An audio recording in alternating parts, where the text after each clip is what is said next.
प्रणाम मित्रों, सहचरों, सहोदरों। आपका गुरुश्री वेलनेस में स्वागत है। इस नाम से मेरा चैनल है और मेरा नाम आपको पता ही है। यहाँ इस शरीर को हरे कृष्ण बोलते हैं और वही अपनी पुरानी आदत में बिना विषय के ही बहना शुरू करता हूँ और जो है आपसे थोड़ी बातचीत करता हूँ। तो आज मेरे मन में आया कि कल परसों में मैंने कुछ घटना देखी कि जो है महाकुंभ जो हुआ था अभी इलाहाबाद में, तो उसमें एक बाबा IIT बाबा के नाम से प्रसिद्ध हुए। उनका मूल नाम अभय सिंह था।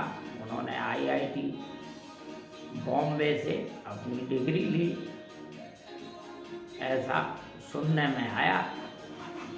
तो वो अपने आप को कभी कृष्ण बताते हैं, कभी भगवान बताते हैं, कभी ब्रह्म बताते हैं, तमाम तरह के हैं और पढ़े लिखे आदमी हैं। वैसे वो इतने पॉपुलर नहीं होते उनकी IIT डिग्री की वजह से, क्योंकि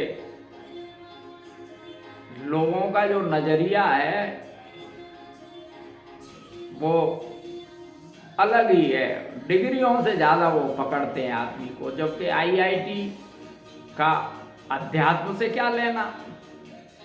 उन्होंने एयरोस्पेस से डिग्री की थी, तो उसमें एयर स्पेस टेक्नोलॉजी के बारे में बात होगी, उससे अध्यात्म में वो क्या जान गए। हाँ, उस डिग्री से कोई लेना नहीं, लेकिन वो जो भटकते फिरे ना, उससे कुछ चीज़ें उनके समझ में आई। क्योंकि ऐसा ना, भटकना बहुत नॉलेज दिलाने वाली चीज़ होती है।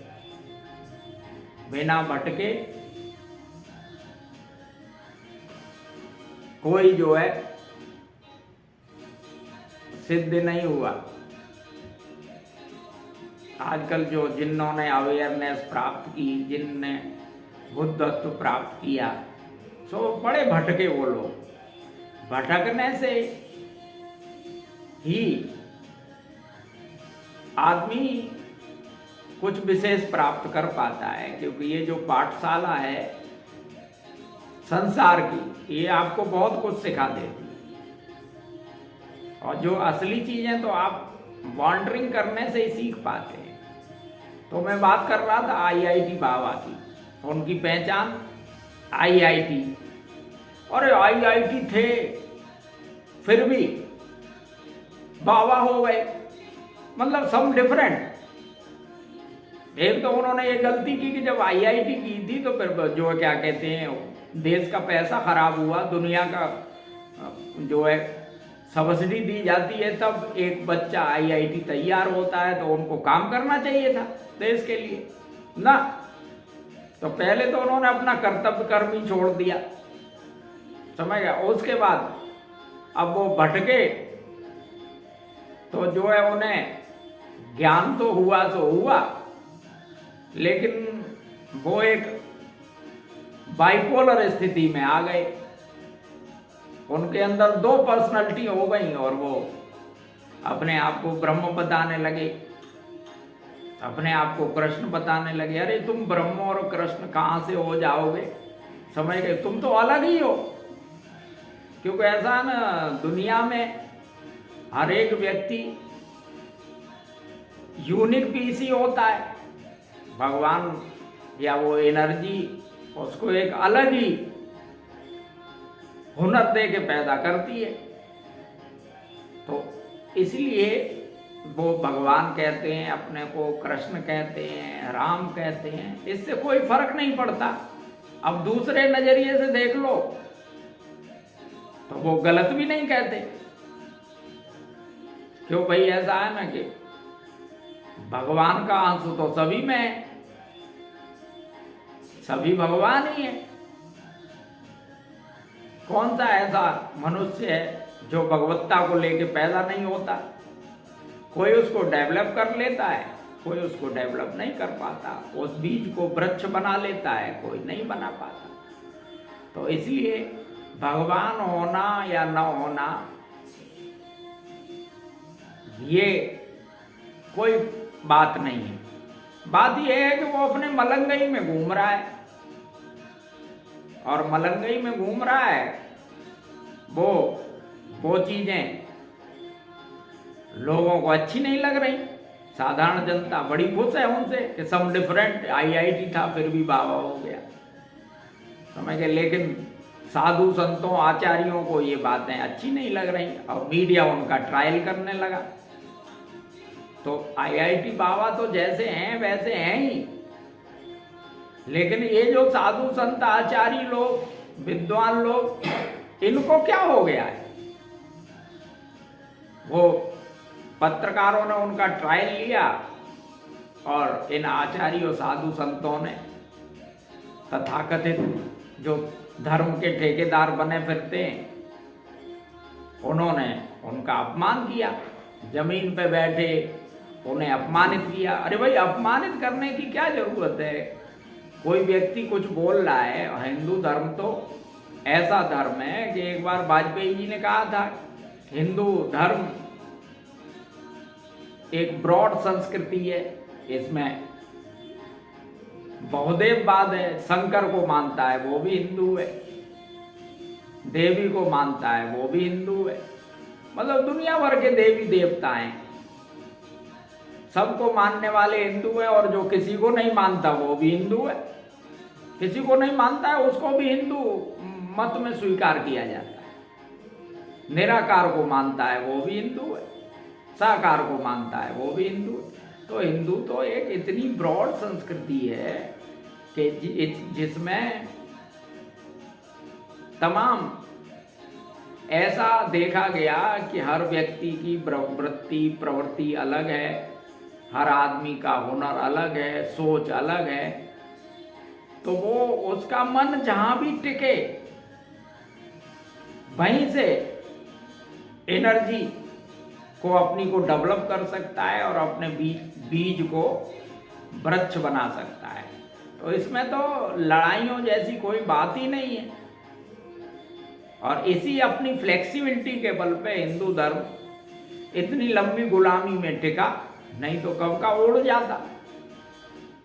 तो मैं आईआईटी बाबा तो जैसे हैं वैसे हैं ही हैं, वो अपने मलंगई में घूम रहे हैं और आनंद में रहते हैं, चाहे वो उनका मानसिक दशा का आनंद हो, उससे कोई मतलब नहीं। आत्मा का आनंद उन्हें नहीं भी मिला तो कोई बात नहीं, अंदर का आनंद उन्होंने प्राप्त नहीं किया तो कोई बात नहीं। मानसिक आनंद में तो हैं वो, चाहे अपनी मानसिक स्थिति की वजह से या किसी वजह से। लेकिन इन हमारे साधु संतों और आचार्यों विद्वानों को क्या हुआ? उनको इस तरह से प्रताड़ित और बेइज्जत करने की क्या जरूरत थी? और वैसे ही हमारे ये पत्रकार भाई हैं, इन्होंने भाई ऐसे लोगों को बुलाया ही क्यों? और अगर बुलाया था तो भाई अपने स्टूडियो में या स्टूडियो के बाहर उनकी बेइज्जती नहीं होनी चाहिए, समझ गए? तो ये मुझे बिल्कुल भी ठीक नहीं लगा। और इससे मुझे ऐसा लगा कि हिंदू धर्म के जो आजकल ठेकेदार बने फिर रहे हैं वो बिल्कुल भी अच्छे व्यक्ति नहीं है। इसका मतलब है कि जो है धर्म गलत हाथों में है। ऐसे लोग धर्म की सुरक्षा नहीं कर सकते जिनमें समझ ही ना हो। भाई किसी की बेइज्जती या अपमान करने का क्या तुक है? जैसा भी है कि ठीक है भाई, जा भगवान बन ले, ब्रह्म बन ले, कृष्ण बन ले, क्या फर्क पड़ता है? समझ गए? ये आसाराम जेल गए, ये भी तो कृष्ण कन्हैया बनते थे, राम रहीम भी तो कृष्ण कन्हैया बनते थे। तो भाई बनते बनते बनते बनते जब पोल खुलेगी तो अपने आप उसको दंड मिलेगा। समझ गए? दंड देने का अधिकार साधु संतों आचार्यों का नहीं होता। मैं आपको एक किस्सा बताऊं। मैं श्री रघुनाथ पीठ अरबुदा में रहा करता था, एक गुफा में साधना किया करता था। तो उन दिनों उस पीठ के जो महंत थे अवधेश दास जी रामायणी, उनका मैं शिष्य हूँ और जो है उन्हीं के आशीर्वाद से वहाँ रह रहा था। तो एक बार का किस्सा आपको बताऊं। वो आचार्य अवधेश दास जी रामायणी बड़े विद्वान थे और उस समय उनकी एज 95 हो रही थी और रबड़ के गुड्डे जैसे लगते थे चेहरे पे, बिल्कुल बच्चे जैसी आभा थी। तो एक बार हमारे यहाँ एक गौतम जी करके रहते थे, वो उन्हें शिकायत करने की बहुत आदत थी।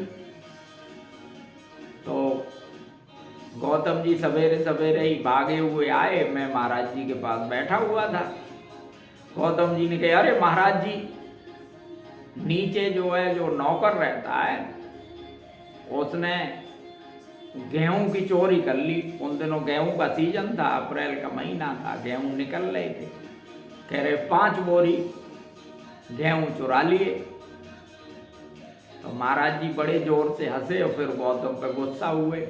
उन्होंने कहा कि तुम्हारे क्या बाप के चुरा लिए?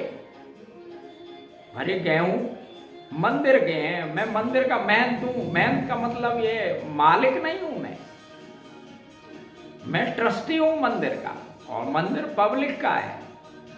हमारे मंदिर और उस आश्रम के पास बहुत बड़ी जमीनें थी आबू रोड पर, उसमें बहुत गेहूं होता था।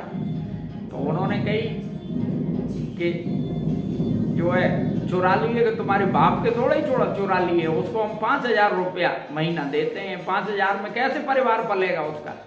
तो थोड़ी बहुत चोरी कर लेता है और कह रहे दंड देने का काम हमारा नहीं। तो इस तरह का विचार, हमारे महाराज जी कभी किसी को दंड नहीं देते थे। उन्होंने कहा कि अगर चोरी करेगा तो कलंक लगेगा, कलंक भी एक तरह का दंड है, और अंदर से परिताप होगा। समझ गए? अगर अब IIT बाबा का अपमान करने की क्या जरूरत है? क्या दंड देने की जरूरत है उनको? अगर वो जो है गलत कह रहे हैं तो धीरे धीरे उनकी समझ में आ जाएगा। गलत कहने से वो कोई जो कृष्ण तो बने नहीं जा रहे, कृष्ण तो एक बार हो गए, अब बार बार थोड़े ही होंगे कृष्ण। और कृष्ण एक अलग तरह की के विशिष्ट थे भाई। IIT बाबा में अलग अलग तरह की विशिष्टता है। जितने भी लोग हैं संसार में सब यूनिक पीस हैं। उनको गालियां देने की या अपमानित करने की कोई आवश्यकता नहीं है। समझ गए? और साधु संतों और आचार्यों का काम दंड देना कदापि नहीं हो सकता। दंड देने का काम राजा का होता है, अदालत का होता है। और इसलिए ये अपमान जो है मुझे ठीक नहीं लगा। आप इस पे कमेंट करके बताएं। और भैया मैं तो आनंद की पाठशाला चलाता हूँ, मेरा तो ज़्यादा इन चीज़ों से लेना देना नहीं है। मैं तो सदा आनंद में रहने वाला जीव हूँ, आनंद में ही रहा हूँ और आनंद में ही रहूँगा। और कोई कीमिया सिखाता हूँ लोगों को, तो जिसको सीखनी हो वो आ जाए। और हमें लाइक सब्सक्राइब करो। प्रणाम। बस बात खत्म करता हूँ आज की।